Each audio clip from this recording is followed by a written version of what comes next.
Hey guys, so this week for our spotlight, we're going to take a look at a matchup here. It is going to be focusing mainly on this burn player here, SMH, who did go 4-0 in this daily event. And he is running the 12 creature burn deck that I talked about in my deck spotlight last week, so I just kind of wanted to show how things went. He did have a lot of interesting matches, I guess. Did play Infect, played Mono Black Control, so not a lot of the big names, didn't come down against something like Fissure or an 8-post, which I think was definitely beneficial to him. I think those are hard matchups to win as the burn player, thanks to all the extra life gain they get off of Glimmer Post. This particular matchup we're going to look up is going to be the matchup against Delver Blue. And they both went into this. This was the second round, both going into this at 1-1. The Delver Blue player, unfortunately, this would be his downfall. He would drop this match as a bit of a spoiler, and then go on to lose in the next round, and finally be eliminated thanks to that 1-2 start. But I think this is a great matchup just to take a look at how Burn is going these days. It is something that has stepped up a lot. No longer a simply rogue opportunity here. It has a lot of great matchups, thanks to the fact that it can outpace some of these decks that rely on the Fissure Storm. It's really something that this Fissure meta does rely on, a deck beating down a deck that cannot focus a win out of just 1 or 2 lands, and that's something that Burn does all the time. So I think this is a great matchup, and we're going to take a look at how the games went. Alright, so we're stepping into the first game here. You do have SMH over on the side, and he is our burn player against Glick, and he is going to be playing Delver Blue. So we're going to take a look here at how this matchup goes. Usually the matchup between Delver Blue and Burn is a little iffy. For the burn player, it can be something that's very tricky. The Delver player actually has a lot of opportunity to come out of the gate swinging, and they get a couple of good counter spells. They can really empty out the hand of the burn player. Once the burn player finds himself in a situation where they have no hand, they're going into what I call top deck mode. They can find themselves in a situation where things are just not going their way. I think the new 12 creature version of this deck is giving it a little bit more of an edge, especially on the back of things like Fireslinger. The Fireslinger is basically a 1/1 for 1 that allows it to tap and do 1 damage, and I think this basically creates card advantage for the burn player. They can reuse this basically burn spell over and over again, at least once per turn, obviously, as it untaps, and that gives them an opportunity to get more use and more damage out of a single spell. So that Fireslinger over the course of a game has a lot of opportunity to do significant damage to an opponent, as opposed to something, say, Lightning Bolt, or this Chain Lightning here that has a limit on, or a cap of 3 as to its damage.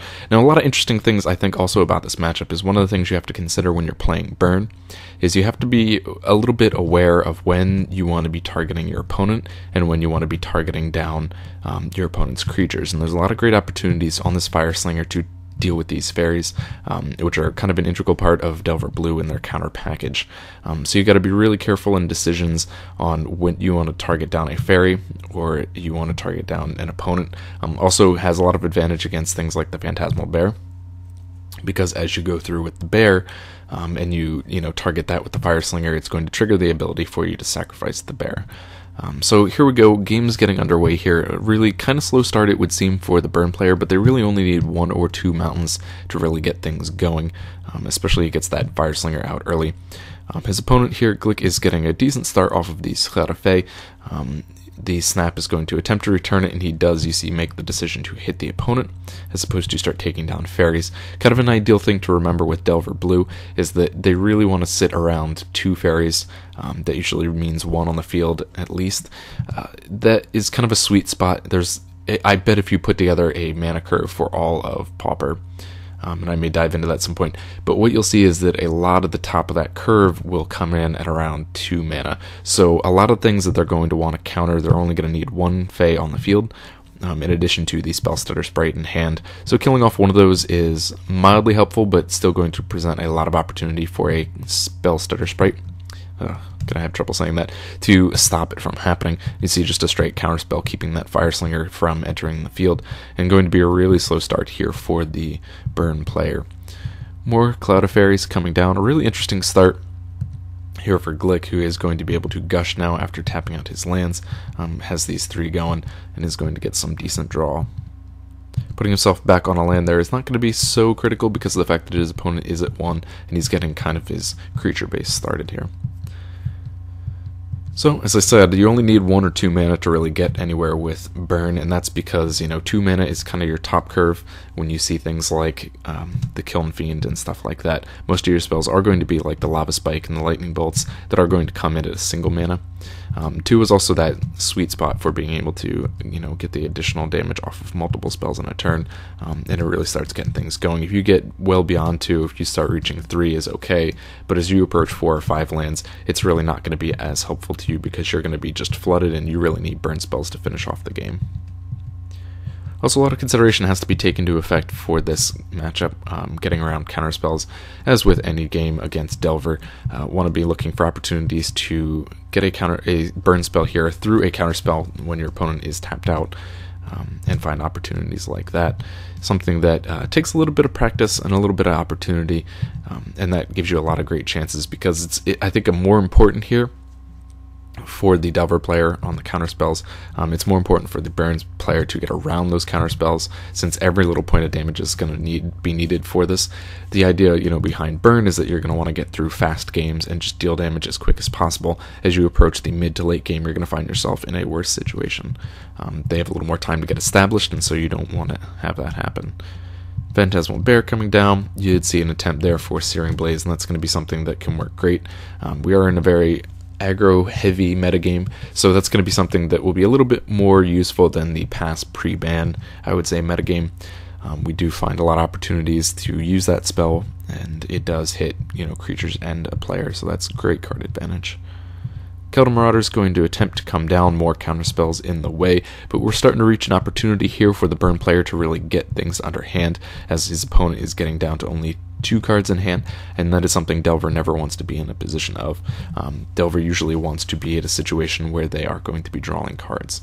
So taps out 2, returns 1 island there. That's telling SMH, the Burn player, that it is going to be a second Gush, which is going to refill his hand, and he probably rightfully here decides to concede out of the first game, save a little time off the clock, realizing that this game is probably over. His opponent will be swinging through on the next turn for 5 damage, putting him at 4, and he's probably not going to be able to do 10 with his opponent having a restocked hand.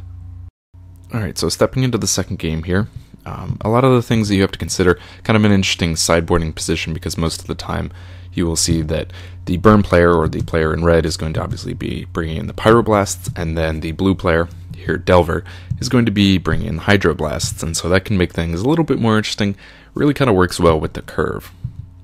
So a good start there for blue, starting off on the Phantasmal Bear, and you get this kind of really interesting combination of matchups on blue and red, I think, with how aggressive and at the same time passive Delver Blue can be, and yet Burn wants to just throw it all to your face. A really decent start, actually, even for the Burn player, getting off 2 basically lightning bolts right to the face. Getting things started quite right. I really do think the Fire Slinger here would be fantastic. It really is a great opportunity to take out these bears. It's something to keep in mind, and really kind of one of the reasons I think that Burn has been more successful than it has in past games. The Fire Slinger edition is not something that would have retrospectively changed the face of the game. That is not something that I think, if it was used pre-ban, would have made the deck more popular. I do just think that because the current metagame is something that is very heavy on both Delver and Fissure Post, that the use of the Fire Slinger is a great countermeasure for Delver matchups. So it works really great to have that in the main deck off the start. So decent amount of draw going here for our Delver player, decent amount of burn happening for our Burn player. So a pretty classic start for both of them. Glick is getting down both Cloud of Fairies here, untapping some lands, and at a pretty good start as soon as he can get these bears going. Really nice to be able to swing those through, and it looks like he's going to get a ninja in there as well. It's going to be ideal to have those ninjas in play. Really helps rebuild the hand. It's an ideal part to that. And it again comes down to a situation where SMH has to consider whether or not he needs to use any of his spells currently to take down the ninja. It's something I think will have a little bit more impact on the game than just any of, the bear or, say, a Delver. As strong as those creatures are in, their power and toughness ratio, the ninja provides an extra added trouble to this matchup because of the fact that it allows the Delver player to keep refilling his hand. So that gives it a little bit more priority to sit there and say, okay, I need to be able to use this opportunity to kill off the ninja so my opponent is not drawing cards. Whereas I can sit there and say, I'm only at 16 life, I can take a couple of more hits to a bear before I have to really worry about it. So taps out all his land here, is going to throw out a single Fire Blast, 1 card in hand. We're going to assume that SMH has this game with a second Fire Blast. But we'll see in a second here. Yep, yes he does. Alright, so he's going to be able to quickly win out that game, finishing it only on turn 4. That's kind of how Burn really wants to play. It wants to be that fast. You see, we pop open the graveyard here real quick. He did get a significant start there on Chain Lightning into double Lightning Bolt and Lava Spike. And that right there, you know, you look at what it's taken to take this player down. You have 4 of those, 1 cost 3 damage, as well as 2 Fire Blasts. Which got a free casting thanks to the ability to sacrifice lands. So that was definitely a much more ideal start for the Burn player, but we're going to take it to a 3rd game now and see how it played out. So as we go into the 3rd game here, you did have Delver winning the first. The 2nd game went to Burn. Looking at the clocks here, Burn is a little bit shorter on time, which is something that may be seeming a little unusual. Usually Delver is going to be slower as they will have more interactions going on, even with the interactions on Fireslinger and whatnot. So our Burn player here, SMH, did have to mulligan down to 6. That is not going to hurt him too much because he is on the draw. It's also something that is not terribly uncommon for the Burn player to experience. They're on a very low mana curve, and that does mean that they run very few lands. So it's actually something that is okay for that deck to keep a hand that has a single land in it, thanks to the fact that they have so many burn spells at a single mana. So turn 2 here for Delver. They are going to get a pretty strong start on this Frost Burn Weird, as we see it coming into play here. And a turn, our Burn player is going to try and Lightning Bolt down a 3 to the face. Daze is going to come into play, and it's not going to hurt too bad to set them back 1 land and keep that 3 life on the field. I feel like Frostburn Weird is something that can take a little bit of practice to get used to. It can actually purvey a lot of tells, can really put you in a mind where you have to really decide how much mana you want to dump into it on an attack. So replaying that 2nd land, and you'll see what I'm talking about here. As you attack through with this Frostburn Weird, the opponent is going to decide not to block. And what that gives you a situation is, okay, well now I can dump this 2 mana into the Frostburn Weird, and that's going to pump it up. But that's going to keep me out of counterspells. I will not have any land available to do that. But by not pumping it up like he did here and allowing that 1 damage to go through, he can kind of convey a tell to his opponent, saying that, hey, I actually have a counterspell. And this can be both beneficial and harmful at the same time. Beneficial because if you don't actually have that counterspell, you are probably just bluffing, and you can set your opponent to sit there and say, okay, he's got 2 untapped, he didn't pump up the weird, I need to play around a counterspell, even if you don't have one. And on the other side of things, if you have a counterspell, well, you've just told your opponent that, and he can work around it. Looks like he is perhaps bluffing here. He does let the Kiln Fiend come down, which is something that you really want to be able to deal with. Delver Blue no longer runs a lot of options to deal with things on the board. It does run Snap, which allows you to bounce a permanent, but what comes into play here is the fact that, you know, it used to run things like Vapor Snag, and used to see things like Serrated Arrows and Quicksand. These days, Quicksand and Serrated Arrows are things that are regulated more to mono blue control, not so much Delver, and even Serrated Arrows used to be more of a blue post thing. So the best way to attack things is before they come to the field, you want to be able to counterspell. Once they actually hit the field, you have very limited options as far as interaction there. So leaving that Kiln Fiend on the field is going to be a little bit detrimental. Down comes the Electrickery. He's going to attempt to kill off this Delver of Secrets, but it looks like Delver Blue player is going to counter that thanks to Spellstutter Sprite. It's a really great card in this matchup because of the fact that so many of the burn spells come in at that single mana, and we even now have the Fire Slingers at 1. So Spellstutter Sprite no longer needs that first Cloud of Fae on the field, that first other fairy on the field to really be able to do anything with this. There's a lot of matchups where 2 is really the sweet spot, and you need to have a second Fae on the field before that counterspell can be useful, but this is one matchup where the single sprite can actually do you a lot of good. Unfortunately for Glick here, it does look like a second Electrickery is coming down, going to wipe off both the Delver and the Sprite, pumping up the Kiln Fiend now to 7, and he's going to be able to swing through with that unopposed. Guessing that is a sideboard option, and a pretty good one, thanks to the fact that there are so many 1 toughness creatures in Delver. So leaving the Frostburn back to defend, taking 1 off of the Fire Slinger.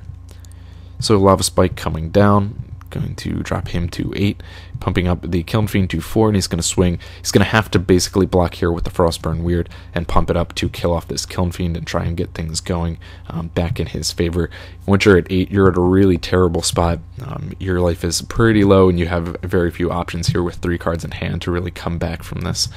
Delver Blue does not have any life gain on its own, so it's going to find a lot of difficult problems once it drops below 10. So tapping out here is going to convey a Gush, is going to draw here, replay a land, and Delver comes down. Delver of Secrets here, you have an opportunity to kill off easily with the Fire Slinger. With the situation you're in here as the burn player, the ideal play, and you'll see the SMH does do it, is to use this and target down your opponent. This puts him at 7. Like I said, once you drop below 10 as Delver, you don't have any options really to gain life. SMH here is at 19 life. He's not really threatened by anything. Even if this Delver flips, he has quite a few turns he can sit there and take damage. To that, he is running Searing Blaze. He can deal with it later. Right now, he's in a race basically to get his opponent down as fast as possible. And if he does decide later on that he wants to get rid of that Delver, he can do so freely with the Fire Slinger before it flips. Searing Blaze does come down. I think he was waiting for a land drop here to get that Searing Blaze going, and this would be game if he does have a Fire Blast in hand, but it does look like a counterspell coming in for Glick going to save the day. Still an opportunity to do 1 damage off the Fire Slinger to drop him to 6 at the very least. Not going to allow... he is going to allow the Delver to flip here, thanks to the fact that he reveals a Daze. Like I said, that's something that is not too critical to this particular matchup at this point in time. At 7 life and 19, SMH can sit back and take some damage, and at the same time, he's going to kind of feel obligated as the Delver player to sit back and block. Another Gush coming in allows him to draw some extra cards, which is fantastic, using some of that pre-tapped mana to do Preordain and Ponder, really refilling his hand, and this would be a pretty great situation if you were Delver, and probably any other matchup at this point in time. Cloud of Fate coming down, really building up a creature base. Not going to be too critical, as you do see he did have the Fire Blast in hand, sacrifices off 2 lands, and he's basically in top deck mode at this point in time with 3 life available. He can top deck into any of his 3 burn spells, Lava Spike, Lightning Bolt, Chain Lightning, and win this game. Do keep in mind that he does have this Daze still in hand, keeping that open right here. That's not going to help him too much unless he has another counterspell. At this point in time, if he does Daze with 2 mana available, we can do the math here. 1 mana into Lightning Bolt leaves 1 mana open to stop the Daze from happening. End of turn, just in case he is going to be pinged with the Fire Slinger, and he's on a 2-turn clock here, whereas SMH has to sit back and simply take 4 damage. It's going to drop him to 12. Glick goes to 1, and another 4 from there. So it's going to be really tough. Glick really has no outs here, even if SMH does not draw into another another burn spell to finish this off. He's going to be able to simply do it with the Fire Slinger. And I think at this point, Glick realizes that not getting another creature out here, like I said, 4 damage here puts SMH at 12, while Glick will go to 1 at end of turn. And at end of turn, it proceeds to SMH. He's going to untap the Fire Slinger and do that single point of damage. So this game was over thanks to the fact that Delver has very few options to interact once things hit the board.